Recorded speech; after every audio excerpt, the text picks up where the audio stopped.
கும்பகோணம் ஆதி கும்பேஸ்வரன் கோவிலில் மாசி மகத் திருவிழாவை முன்னிட்டு 63 நாயன்மார்களின் வீதி உலா நடந்தது.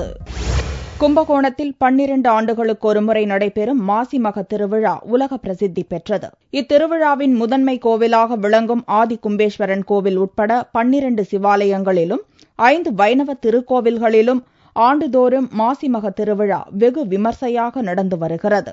இந்த ஆண்டு திருவிழா கடந்த 16ஆம் தேதி கொடியேற்றத்துடன் துவங்கியது. இவ்விழாவின் ஒரு பகுதியாக ஆதி கும்பேஸ்வரர், மங்களாம்பிகை, விநாயக பெருமான் உட்பட 63 நாயன்மார்களின் வீதி உலா செவ்வாயன்று நடந்தது.